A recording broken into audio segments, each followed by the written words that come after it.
शहर में लोन दिलाने के नाम पर एक व्यक्ति से लाखों रुपए की धोखाधड़ी का सनसनीखेज मामला सामने है। पीड़ित ने एक तथाकथित तांत्रिक बाबा पर गंभीर आरोप लगाते हुए पुलिस अधीक्षक से न्याय की गुहार लगाई है। आरोपी ने खुद को बड़ा तांत्रिक बताकर पीड़ित को तंत्र मंत्र के नाम पर डराया और जान से मारने की धमकी भी दी। मामला उज्जैन के हमालवाड़ी इलाके का है, जहां निवासी मोहम्मद आबिद पिता अब्दुल कादर कुरैशी को अपने मकान निर्माण के लिए रुपयों की सख्त आवश्यकता थी। इसी दौरान उनकी मुलाकात कंगालपुरा निवासी वसीम खाजी, जो खुद को बाबा बताता है। वसीम ने आबिद को भरोसा दिलाया कि उसकी बैंक अधिकारियों से अच्छी जान पहचान है और आसानी से 25 लाख रुपए तक का लोन स्वीकृत करवा देगा। बस उसके बदले कुछ खर्च देना होगा। लोन की सख्त जरूरत के चलते आबिद उसकी बातों में आ गए। आरोपी की वसीम हाजी ने खर्च के नाम पर अलग अलग किश्तों में 10 से 12 बार में करीब 7 से 8 लाख रुपए आबिद से उनके घर आकर ले लिए। जब नहीं मिला लोन तो खुली पोल। काफी समय बीत जाने के बाद भी जब लोन नहीं मिला तो वसीम हाजी ने अपने पैसे वापस मांगे। आरोपी के रुपए वापस मांगने पर वसीम अपने असली रूप में आ गया और धमकाने लगा। उसने धमकी दी कि अगर रुपए वापस मांगे तो तुम्हें परिवार सहित रातों रात मौत की नींद सुला दूंगा। इस धमकी से आबिद और उनका परिवार दहशत में है।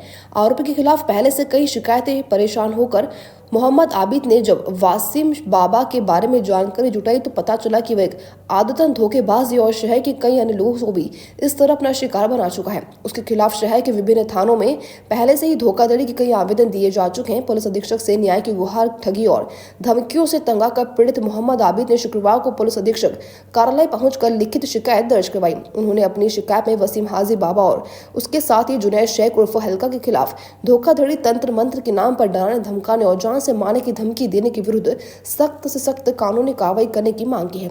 पुलिस ने मामले को गंभीरता से लेते हुए जांच शुरू कर दी है। जी बताएं, क्या मामला है आपका? मेरा मामला ये है कि मेरी पहली मुलाकात वसीम हाजी से एटला चौराहे पे हुई थी।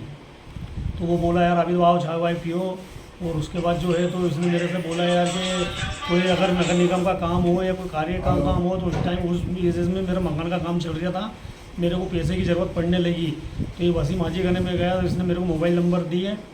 फिर ये बोला कि आबिद भाई कोई पैसे वैसे की ज़रूरत हो तो हम जो है तो नगर निगम से आपका जो है आवास योजना के अंदर ये तक के पैसा का काम करवा देंगे।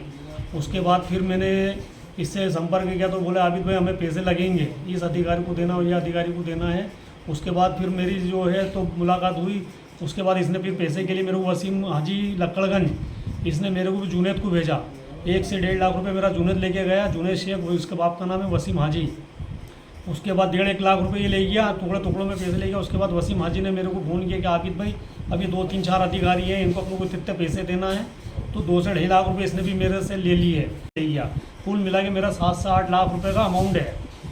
और जब मैंने कहा यार मेरा पेमेंट कब आएगा, इतना पैसे मैं तुम्हें दे चुका, मेरा मकान का काम रुका हुआ, ये है वो है। तो बोला आएगा, अमाउंट बड़ा है, खाते में आएंगे, सर्विस में आएंगे। फिर बाद में इनने जुनैद को भेजा कि 3 भाइयों के तुम्हारे नाम से जो है तो खाते खुलवाओ। उस दरमियान मेरे से 45,000 रुपये ये फिर लेके गया। फिर मैंने बोला भैया वो बैंक की डायरी दे, मेरे को पैसे की ज़रूरत पड़ी, जिससे उधार सुधार लिए मैंने उसके पैसे उसमें से निकाल के दे दूँ 33,000 रुपये की जो तूने बनवा है। तो वो डायरी भी नहीं दी। उस दरमियान इन्होंने आनाकानी करी। फिर मैंने वसीम हाजी को पकड़ा, भैया क्या है, मेरा पेमेंट का अभी तक कुछ नहीं हो रहा तो मुझे मेरा पेमेंट दे। तो वो मेरे से बोला कि मेरे गने नहीं है, आएगा जब दे दूँगा। ये 17 तरह की बातें करना। उस दरमियान फिर मैंने किया कि मैं कोर्ट कचहरी करूँगा। तो बोले तुमसे जो है बनता है वो कर लो। फिर मैंने जो है तो CSP साहब को आवेदन दिया। कल एक कलेक्टर साहब को जाके फिर मैं एक आवेदन दे के आया हूँ। अब यहाँ भी मेरी कोई सुनवाई नहीं हो रही है। मेरे को इनसे जो है तो न्याय चाहिए, या फिर ये मेरा पेमेंट इस पर कड़ी से कड़ी कार्रवाई करके मेरा पेमेंट मेरे को वापस करवाए।